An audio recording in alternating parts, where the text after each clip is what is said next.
Hello hi everyone అండి. మారుతి సాహిత్య channel ప్రేక్షకులకు స్వాగతం సుస్వాగతం అండి. అంతా బాగున్నారా అండి? మేమంతా బాగున్నామండి. ఈరోజు మన మారుతి సాహిత్య ఛానల్లో ఎద్దనపూడి సులోచనారాణి గారు రచించినటువంటి జీవన సౌరభం కొత్త నవల స్టార్ట్ అవుతుందండి. సౌరభం అంటే సుగంధం అండి. ఈ సుగంధాన్ని మీరు మంచి నవల మొదటి నుంచి ఇంతకుముందు వచ్చిన నవలను ఏ విధంగానైతే ఆదరించారో ఈ నవలను కూడా, ఈ సౌరభాన్ని కూడా ఎద్దనపూడి సులోచనారాణి గారు అందించినటువంటి ఈ నవలలో ఉన్నటువంటి సౌరభాన్ని, జీవితంలో ఉన్నటువంటి సౌరభాన్ని కూడా ఆఘ్రానిస్తారని, ఆశీర్వదిస్తారని మనస్ఫూర్తిగా కోరుకుంటూ మొదలెడదామండి నావెల్ జీవన సౌరభం. భానుమతి ఈ వార్త నమ్మలేనట్టు గుండెల మీద చెయ్యి వేసుకుంది. ఆమె కళ్ళు విడిలిన పత్తికాయల్లా అయినాయి. వేటగాడి చేతి నుంచి వదిలిన బాణంలా భర్త కూర్చున్న పడక కుర్చీ దగ్గరికి వచ్చింది. ఆ కళ్ళలో ఆగ్రహం, విస్మయం, విలయ తాండవం చేస్తున్నాయి. ఏమిటండి మీరనేది? ఎల్లుండి బ్యాంకు వాళ్ళు వచ్చి మన ఇల్లు జప్తు చేస్తున్నారా? మన అప్పులు అంత పెరిగిపోయినాయా?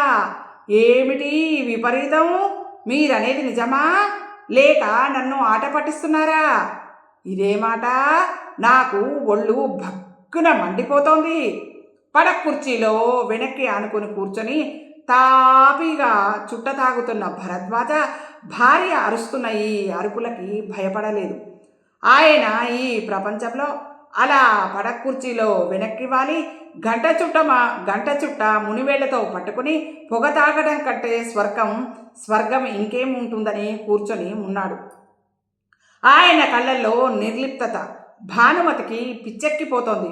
తన కాళ్ళ కింద బాంబు పేల్చి తాను విలవిలలాడుతుంటే భర్త అదేం పట్టనట్టుగా తన చుట్టే తనకి సర్వస్వం, తన చుట్టే అంటే చుట్టు కాదు, తను కాల్చే చుట్ట, తన చుట్టనే తనకు సర్వస్వం అన్నట్లుగా కూర్చోవడం ఒళ్ళంతా కారం రాచి నిప్పుల మీద దొర్లిస్తున్నంత నరకంగా అనిపించింది భానుమతికి.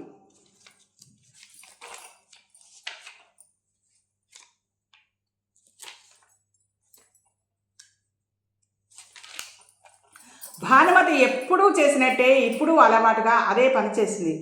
ఆయన మీదికి వంగింది. ఎడమ చేత్తో దురుసుగా ఆయన నోటిలో ఉన్నటువంటి చుట్టను లాగేసి అసహ్యమైన పదార్థంలా కంపరంగా చూస్తూ కిటికీలోంచి బయటకి పారేసింది. భాను, నా దగ్గర ఇక డబ్బులు కూడా లేవు. ఇది నా ఆఖరి చుట్ట. ఈ కాస్త సుఖం కూడా నువ్వు గిరాటు కొట్టేశావు ప్రశాంతంగా అన్నారు ఆయన. నేను మిమ్మల్ని ఇంటి సంగతి అడుగుతున్నాను. ఈ వేలం అనే మాట నిజమేనా? భానుమతి కళ్ళెర్ర చేస్తూ అడిగింది. నిజమేనని ఇందాకే చెప్పాను. కాగితాలు చూడమని నీ చేతికి కూడా ఇచ్చాను కదా. అంత అప్పులు అసలు మనకి ఎందుకైనాయి? కనీసం ఒక్క ఆడపిల్ల పెళ్ళైనా మనం చేయనేలేదు ఇంతవరకు. భరద్వాజ గదిలో బీర్వా చూపిస్తూ, అక్కడ జమా ఖర్చుల చిట్టాలు ఉన్నాయి చూడు, డబ్బు ఏమైందో నీకే తెలుస్తుంది అన్నారు. ఇంతలో మమ్మీ మమ్మీ ఎక్కడ నువ్వు? హై హీల్స్ టక్ టక్ మనిపిస్తూ సౌందర్య గదిలోకి వచ్చింది. సౌందర్య కట్టు బొట్టు మోడ్రన్ పద్ధతికి ప్రతీకలా ఉన్నాయి. ఆమె సౌందర్యం ఆ వేషభాషల్లో 10 రెట్లు పెరిగినట్లుగా ఉంది. సౌందర్య కాళ్ళు బాదుకుంటున్నట్లే తల్లి దగ్గరికి వచ్చింది. ముఖం ఆగ్రహంతో అభిమానంతో ఎర్రబడిపోయి మందారంలా ఉంది. ఏమిటి మమ్మీ ఇది? నీకు తెలుసా? సుధీరు కజిన్ ప్రసాదు. సుధీర్ కజిను ప్రసాదు మన బ్యాంకులో పనిచేస్తాడు కదా. మన ఇల్లు జప్తు అవ్వడానికి నోటీసు వెళ్ళిందని ప్రసాద్, సుధీర్ వాళ్ళ కజిను ప్రసాద్ మన బ్యాంకులో పనిచేస్తాడు కదూ. మన ఇల్లు జప్తు అవ్వడానికి నోటీసు వెళ్ళిందని ప్రసాద్ చెప్పాడట. సుధీరు నన్ను అడిగాడు. మన బంధువులకి, ఫ్రెండ్స్కి అందరికీ తెలిసిపోయిందట అంది సౌందర్య. అదే మీ డాడీని అడుగుతున్నాను. కాగితాలు వచ్చినాయి. ఏమిటి, కాగితాలు కూడా వచ్చేశాయా? ఎక్కడా? ఏవి? సౌందర్య కళ్ళు పెద్దవి చేసి అడిగింది. భానుమతి చేతిలో కాగితాలు ఇచ్చింది. సౌందర్య వాటిని చదవడం మొదలుపెట్టగానే కనుబొమ్మలు కుంచుకుపోయినాయి. మూతి బిగుసుకుపోతున్నట్టు కుంచుకుపోయింది. మై గాడ్, ఇది నిజమా? నేను సుధీర్ని ఆ మాట అనగానే చాచి చెంప పగలగొట్టాలనుకున్నాను. మమ్మీ, ఏమిటిది? డాడీ, దీనికి ఏం జవాబు చెప్తారు?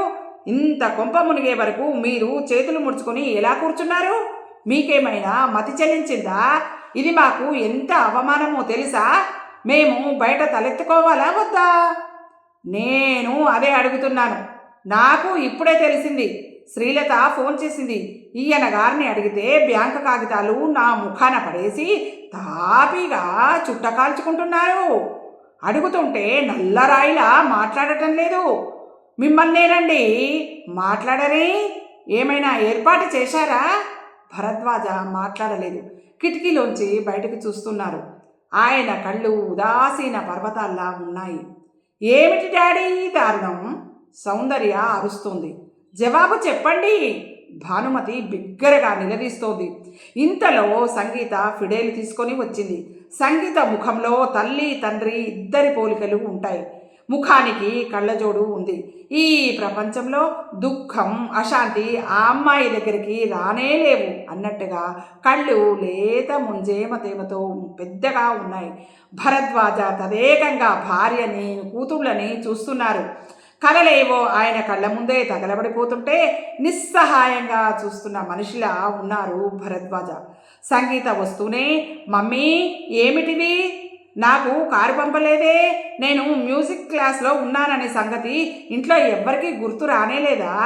మీరెప్పుడు ఇంతే డాడీ. మీరు ఇంట్లో ఉండి కూడా నన్ను పట్టించుకోవడం లేదన్నమాట అంది. సంగీతకి కళ్ళలో నీళ్లు వచ్చేశాయి. పెదవులు అదురుతున్నాయి. సౌందర్యకు కోపం వస్తే ఎదుటివారి మీద చెయ్యి విసురుతుంది. సంగీతకి ఆగ్రహం వస్తే ఈ లోకాన్ని ఎదుర్కోలేనట్టు నిస్సహాయురాలిలా కళ్ళకు నీళ్లు వస్తాయి. డ్రైవరు మధ్యాహ్నమే వెళ్ళిపోయాడు.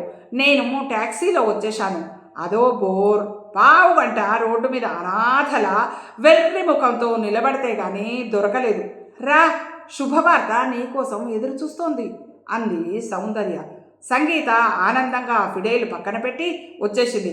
ఏమిటి అంది సంతోషంగా.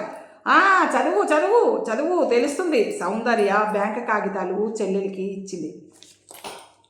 ఇవేవో బ్యాంకు నోటీసుల్లా ఉన్నాయే అంటూనే సంగీత చదివింది. సంగీత కళ్ళు భయంతో లేడి కళ్ళలా తల్లిని, తండ్రిని, అక్కని మార్చి మార్చి చూశాయి. ఏమిటిది అంది. తెలియడంలా శ్రీముఖం. బ్యాంకు వాళ్ళ నుంచి డాడీ అప్పు తీసుకున్న డబ్బు తిరిగి కట్టలేదట. మన ఇల్లు జప్తు చేస్తారట. కాగితాలు చదువుతుండగానే సంగీత వణికిపోయింది. కళ్ళలోకి వరదల నీళ్లు ముంచుకుని వస్తున్నాయి. మమ్మీ, ఏమిటి? వచ్చే వారం రవీంద్ర భారతిలో నా మ్యూజిక్ ప్రోగ్రాము ఉంది. మొట్టమొదటిసారిగా నేను సోలోగా చేస్తున్నాను. అది నా భవిష్యత్తుకి ఎంతో ముఖ్యం. దేవుడేమిటి ఇలా చేస్తున్నాడు?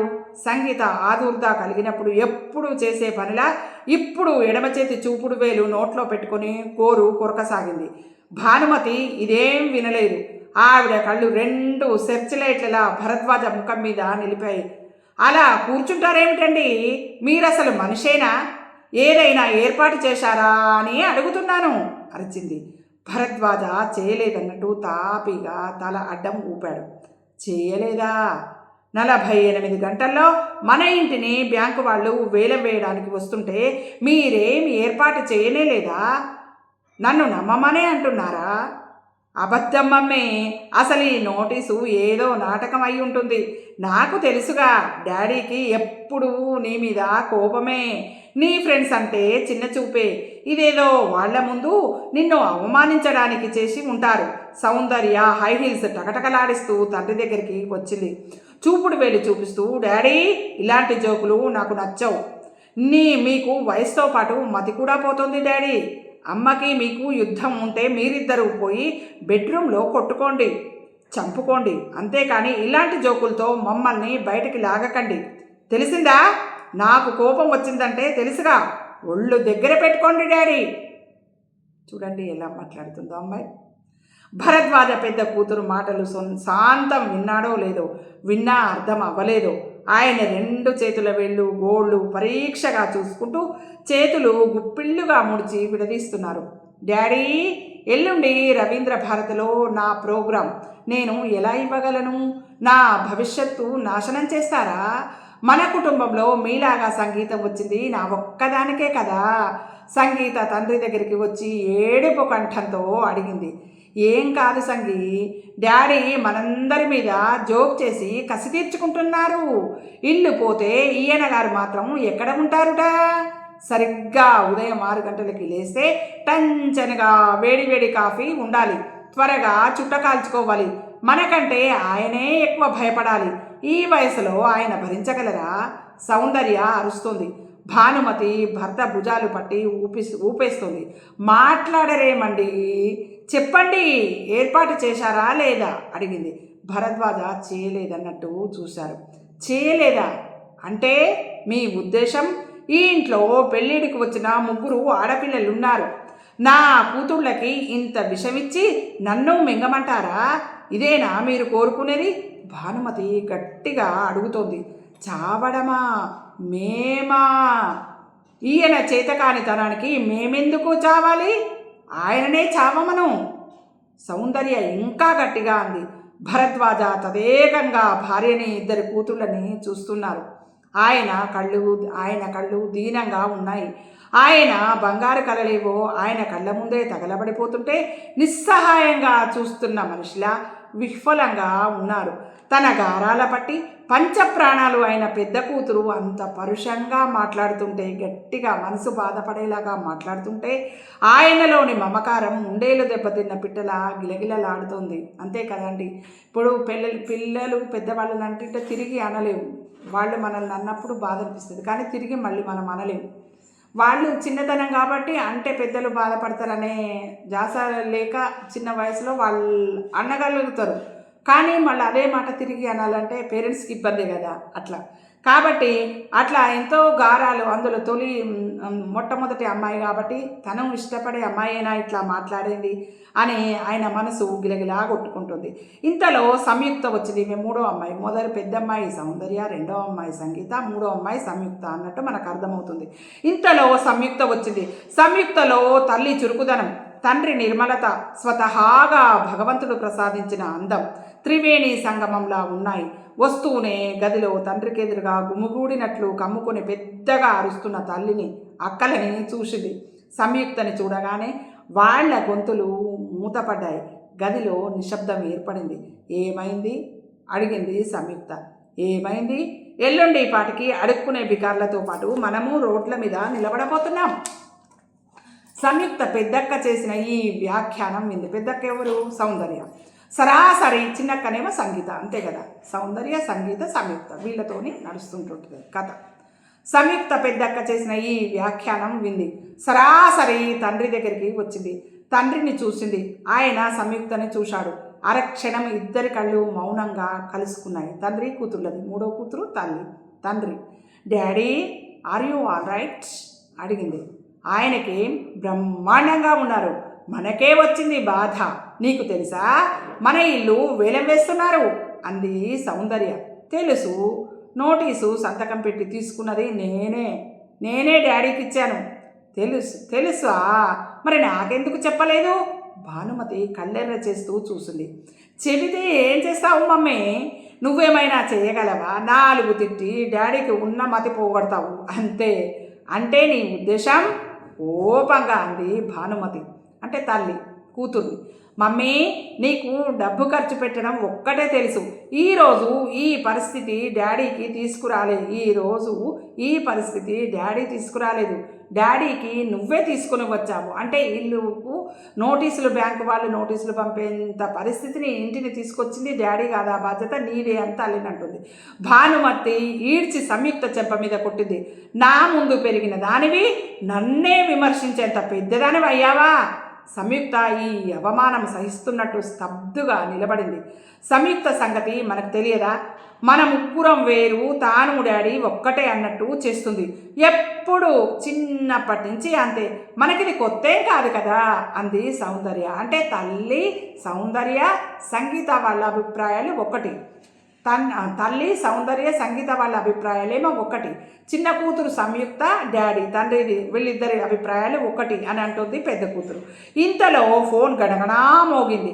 సౌందర్య వెళ్ళి తీసింది. ప్రభావతి గారా, మమ్మీ వస్తోంది, ఒక్క క్షణం అని మమ్మీ అంటూ పిలిచింది. భానుమతి వెళ్ళి ఫోన్ అందుకుంది. గురువారం జరగబోయే ప్రోగ్రాంకి అధ్యక్షురాలిగా ప్రఖ్యాత నటీమణి నాగశ్రీ ఒప్పుకుందట. భానుమతి సంతోషం పట్టలేనట్టుగా, నిజంగానా? కంగ్రాచులేషన్స్.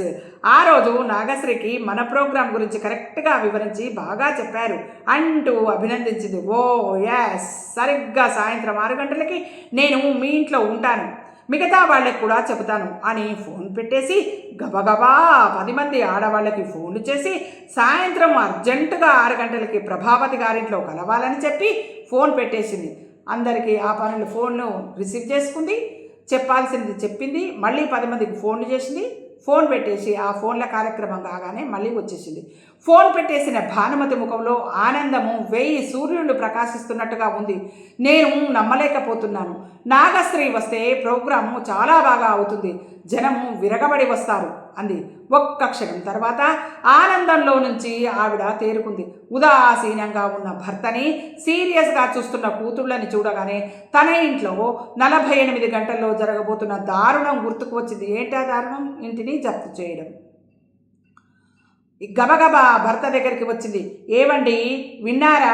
నాగశ్రీ మా ప్రోగ్రాంకి రావడానికి ఒప్పుకుందట. చూశారా నాకెంత పరువో? ఇంట్లో మీరు మాత్రం నా ప్రాణాలు తోడేస్తుంటారు అంది.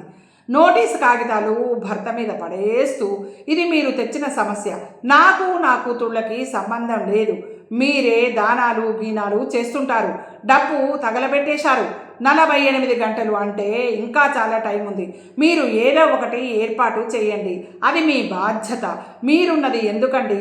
నాకు అర్థం కాదు, ఆ మాత్రం నన్ను నా పిల్లల్ని చూసుకోలేరా అని భానుమతి విసవిసా అక్కడి నుంచి వెళ్ళిపోయింది. తల్లి వెనకే సౌందర్య కూడా వెళ్ళిపోయింది. తల్లి సౌందర్యలతో పాటు వెళ్ళడమా ఉండిపోవడమా అన్నది తేల్చుకోలేక సంగీత కాసేపు సందిగ్ధంగా చూసింది. తర్వాత అటు ఇటు కాకుండా ఫిడేలు పెట్టి తీసుకుని ఆ గదిలో నుంచి వెళ్ళిపోయింది సంగీత. సంయుక్త తండ్రి భుజం మీద చెయ్యి ఆనించింది. ఆయన చెయ్యి ఎత్తి ఆ చేతి మీద తన చెయ్యి ఆనించాడు. Daddy relax. సోమసుందరం గారి దగ్గరికి వెళ్ళి వచ్చాను. ఆయన దగ్గర ఇప్పుడు డబ్బు లేదన్నాడు.